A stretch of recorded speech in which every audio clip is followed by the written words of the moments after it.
This is war.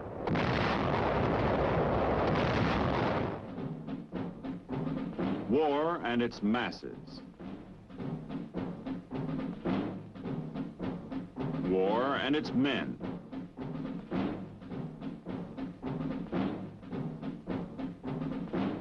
War and its machines.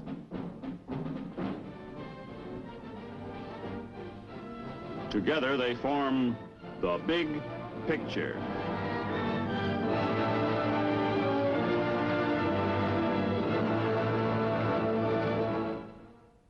Welcome to The Big Picture.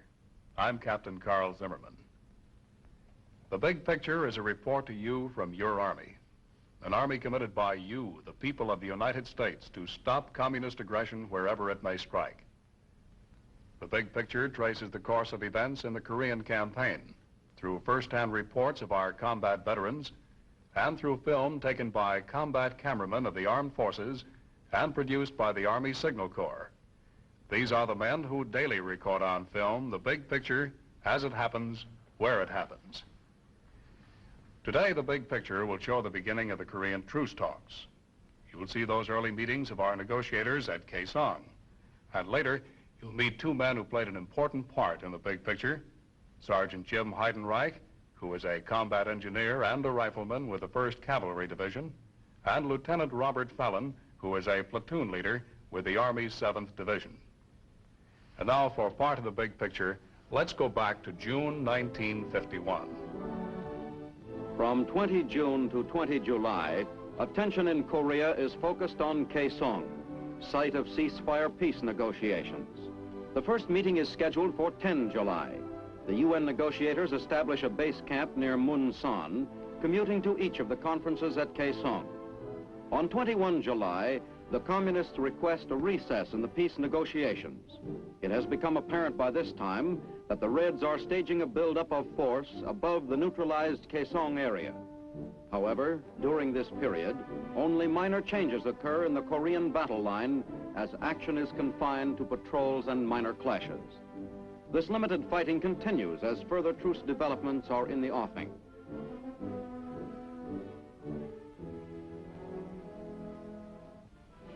From the beginning, the Kaesong story is the story of stalemate. It began late in June when Russia's Malik suggested peace talks. And of course, the North Koreans and Chinese Red volunteers were ready to listen. Kaesong has been agreed upon as a neutral zone of conference. The first representatives, with no rank to exceed that of colonel, leave Munsan, the site of the UN peace camp, on 8 July. They have been instructed to make no commitments for the UN. They are limited to establishing an agenda for future talks and to assuring safe conduct to UN delegates during the armistice meetings. They are empowered to come to agreement on what is to be discussed, to make it clear to the communists that the armistice talks must take up military matters only. With this program and these limitations clearly understood, the helicopter bearing the general's representatives takes off from Munsan.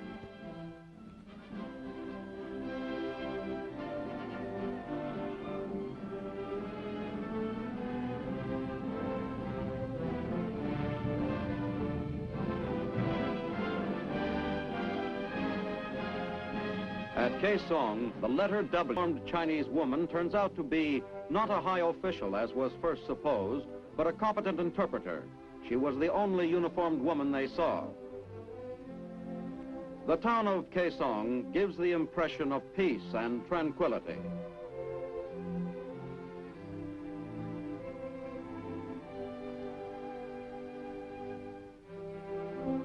Early pictures of the Conference on Agreement reveal nothing of the tension that prevails, of the long arguments over simple matters of procedure, nor do the UN representatives return to Munsan with much that is significant for the waiting reporters.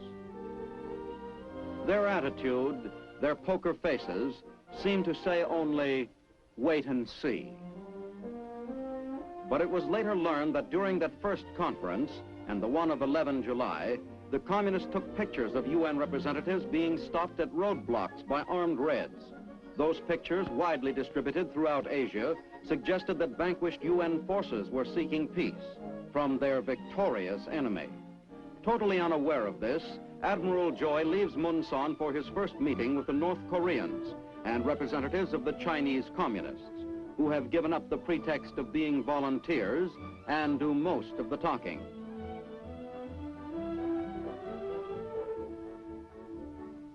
Admiral Joy is quite willing to have it so, knowing full well that the North Koreans are no longer in a position to make any decisions of their own.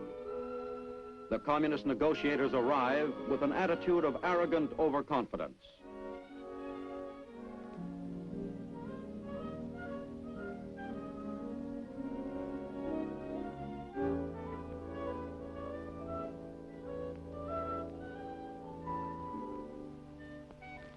Even while the first armistice talks begin, armed Reds are in evidence within the very shadow of the conference room.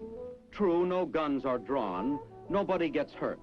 But the propaganda value of these pictures, also taken by the Reds and distributed throughout Asia, do irreparable harm to the stature of UN forces. The same forces which had, in truth, inflicted losses on the Reds to a ratio of 100 to 1.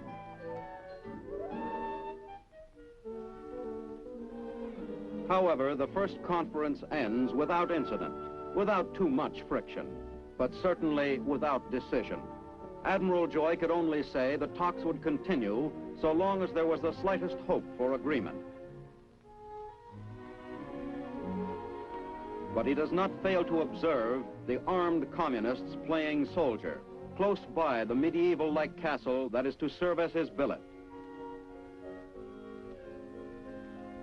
An imposing pile of stone, inside of which somebody had forgot to put a latrine.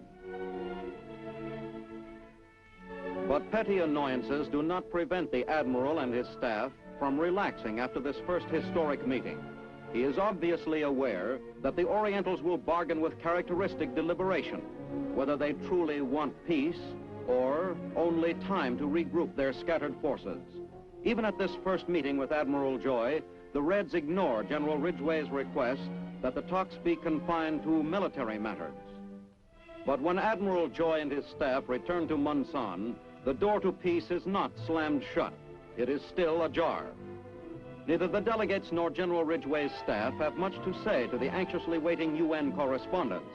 But the reporters do learn that the Reds had full press representation at the meeting. The UN correspondents are quickly promised that they will be allowed to attend all future meetings. In a few minutes, we'll return to our film and the story of the truce negotiations at Kaesong. But first, we'd like you to meet Sergeant Jim Heidenreich, who is a combat engineer and a rifleman with the 1st Cavalry Division in Korea. Well, Jim, you saw this town of Kaesong, didn't you? Yes, sir. Well, what was it like? Well, Kaesong, before the war especially, was a beautiful town.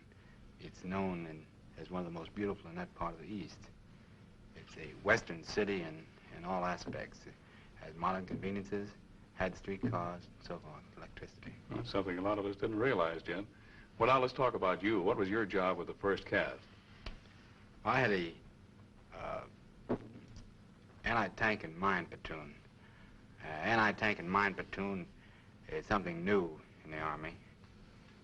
It is a more or less engineer troubleshooting team attached on an infantry level, infantry regiment level.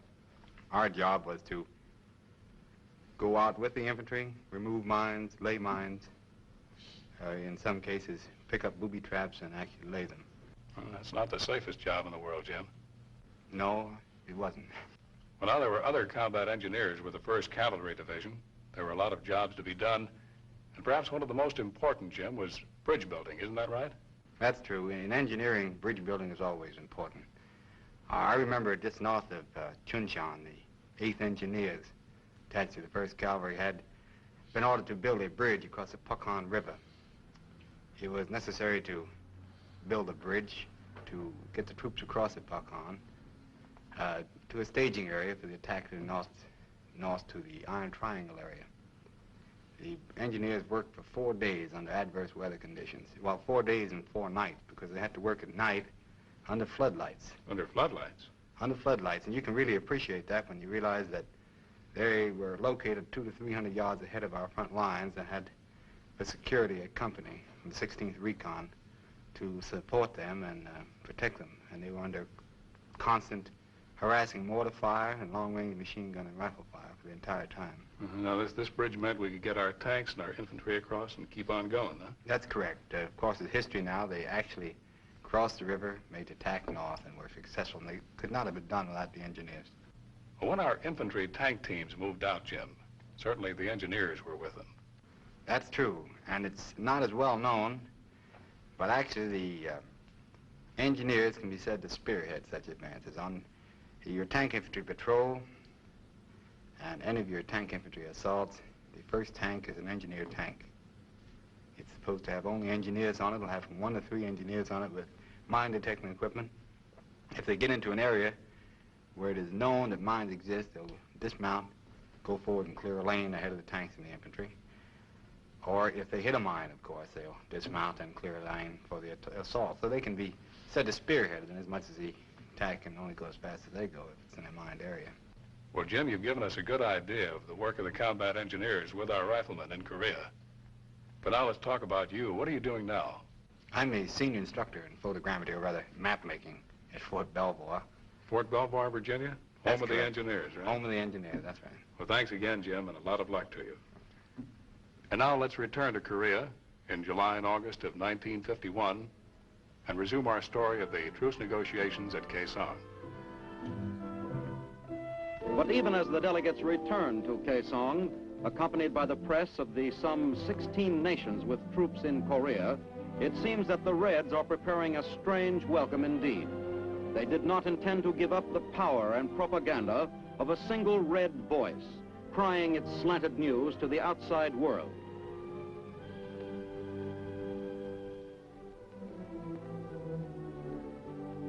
Already in the hands of Chinese communists was ample evidence by word and picture of how the Reds had distorted the news from Kaesong. For while the conference thus far had not even discussed the agenda originally agreed on because of the haggling of the Reds, Peking radio and newspapers were avidly reporting each meeting as a failure of the UN negotiators to meet honorable terms of the victors. This impression had to be corrected. General Ridgway bids goodbye to the correspondents.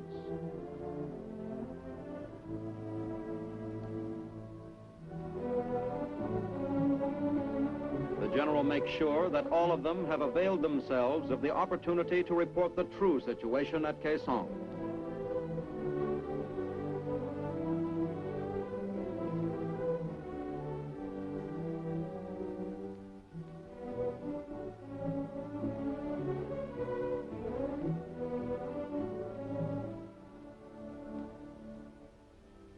But outside of Kaesong, they encounter a situation that shocks the free world. The reporters are met and stopped by armed Reds. This commissar of press relations is telling the correspondents of 16 United Nations that the world will hear of the armistice talks through the truthful communist press. Not in the history of modern ceasefire negotiations has there been such a crude breach of international law and ethics. The communists are anxious to have the rest of the vehicles continue without the newsmen, but UN officers refuse to break up the convoy. Further discussions fail to resolve the problem. The Red refusal to pass the complete convoy is relayed back to Munsan. The convoy is instructed to return if not passed by 0930. At the 0930 deadline, the vehicles turn around and head for Munsan.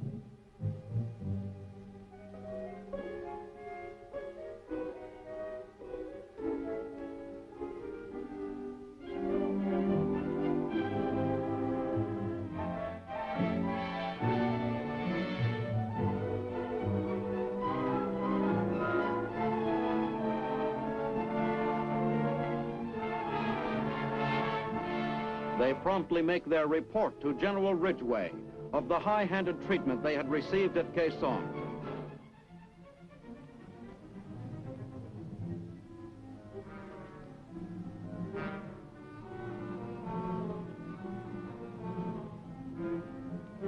The general's decision is immediate and decisive. Within a short period of time, the world was receiving General Ridgway's ultimatum from the lips of his aide, General Allen.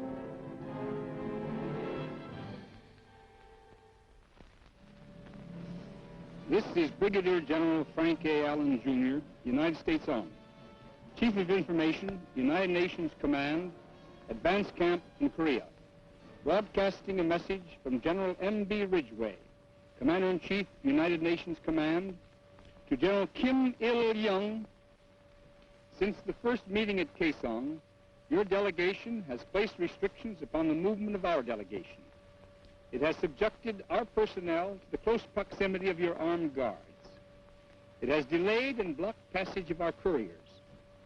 It has withheld its cooperation in establishment of two-way communications with our base, even though it agreed to do so immediately. It has refused admittance to the conference area of certain personnel in our convoy, which I desired, and for whose conduct I stated that I assumed full responsibility. The extension of the present recess and the delay in resuming the conference of our delegations is solely due to these unreasonable and unnecessary restrictions against which my representatives have repeatedly protested. The assurances which I require are simple and few. They include as primary prerequisites the establishment of an agreed conference area of suitable extent, completely free of armed personnel of either side. Each delegation must have complete reciprocity of treatment to include complete and equal freedom of movement to, from, and within the agreed conference area, and complete and equal freedom at all times in the selection of the personnel in its delegation party to include representatives of the press. I therefore now propose that a circular area with its center at approximately the center of Kaesong and with a 5-mile radius be agreed upon as a neutral zone. The eastern limit of the neutral zone shall be the present point of contact of our forces at Panmunjom. I propose that we both agree to refrain from hostile acts of any kind within this zone during the entire period of our conferences. I propose that we agree that the area of the conference site and the roads leading thereto, used by personnel of both delegation parties, be completely free of armed personnel. Should you continue to insist that restrictions are necessary for our personal safety or for any other reason, I propose that the conference site be moved to a locality which will afford the few simple assurances I have specified herein. Signed, M.B. Ridgway, General, United States Army, Commander-in-Chief, United Nations Command. That is all. The communist bluff has been called. The general's terms are quickly accepted without argument. On 15 July, the armistice talks are resumed. The UN delegates return to Kaesong with a full complement of reporters, radio equipment, and cameras.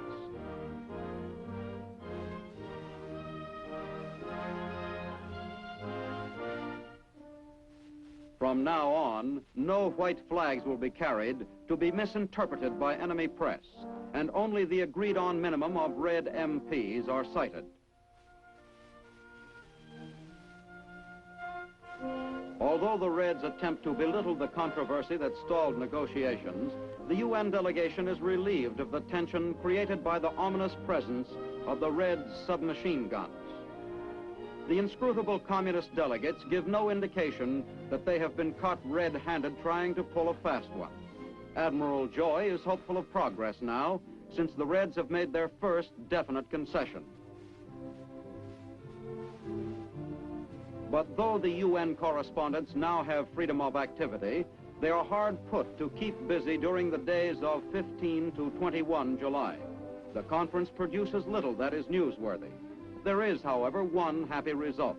For the first day within 53 weeks of fighting, 24 hours pass in which not one U.S. soldier is killed. It seems evident now that at least the communist reporters and cameramen are ready and anxious to be friendly. Another conference ends with the Reds insisting that the military demarcation line must be at the 38th parallel, and they insist on discussing political matters that must be left to the UN Assembly. The communists have given the UN negotiators assurance of complete freedom of movement within a half-mile radius of the conference building and in the neutral corridor from Munsan. Telephone communications are set up from Kaesong to the Munsan Peace Camp.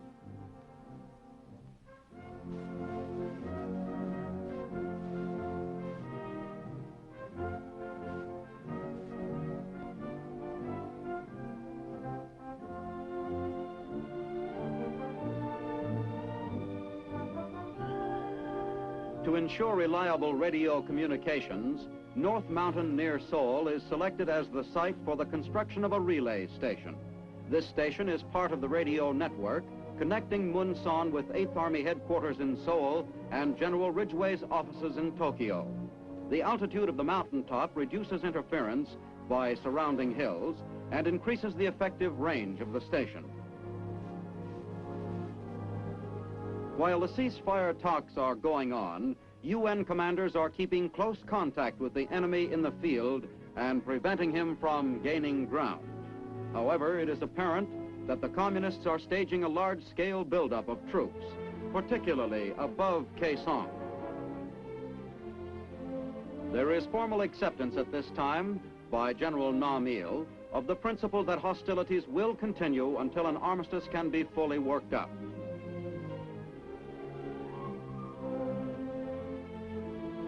These armed Chinese being chased from the conference area are forerunners of more who will later march through Kaesong and cause still another ultimatum.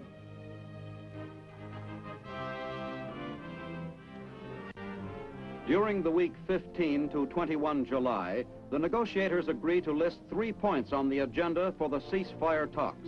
1, the physical details of stopping the fighting.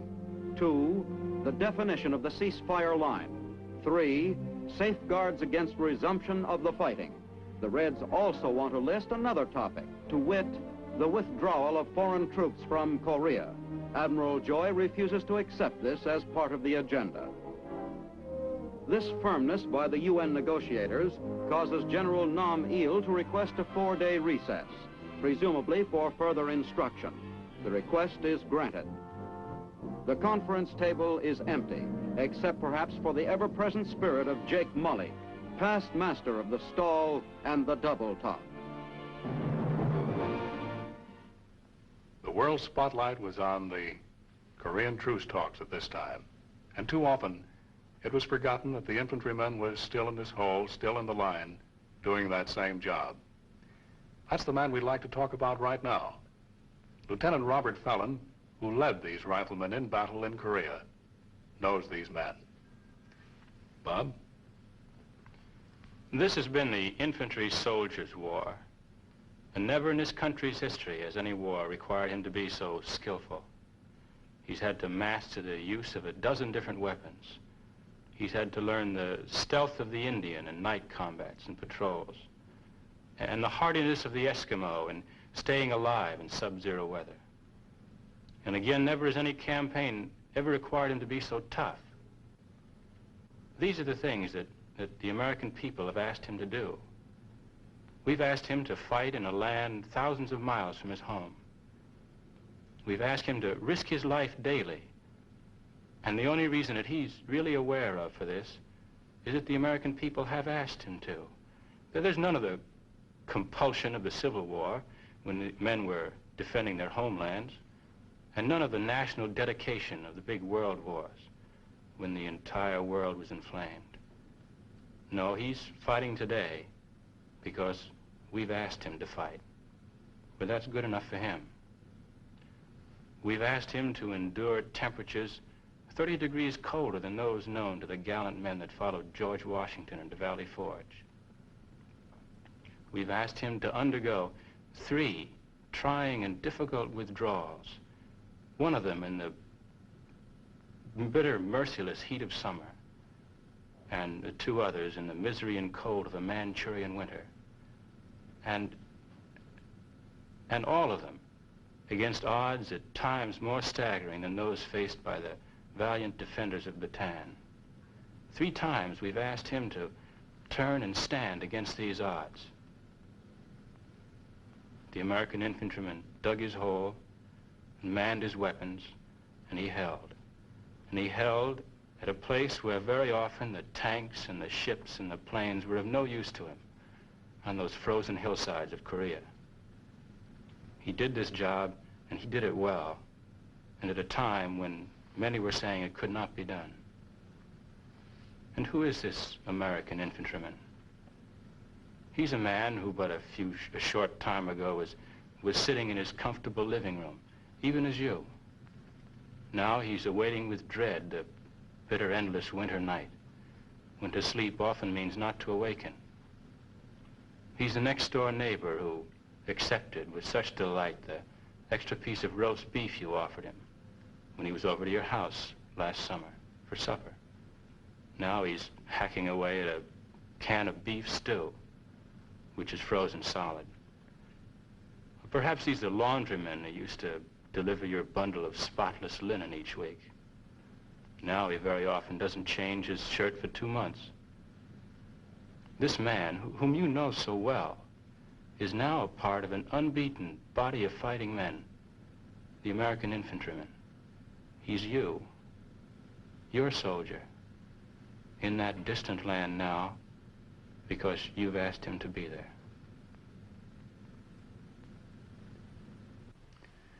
There's nothing anyone can add to what Lieutenant Fallon has said. Thank you, Bob. And thanks, too, to Sergeant Jim Heidenreich, who appeared earlier in our program. Next week, we'll have the final program in our Big Picture series. We'll show you what patrol action was like in Korea. You'll see an infantry attack on Hill 1179. You'll see the return of refugees to the city of Seoul. And with us next week will be 2 Signal Corps combat cameramen, 2 of the many cameramen who filmed the Big Picture in Korea. This is Captain Carl Zimmerman, inviting you to be with us then.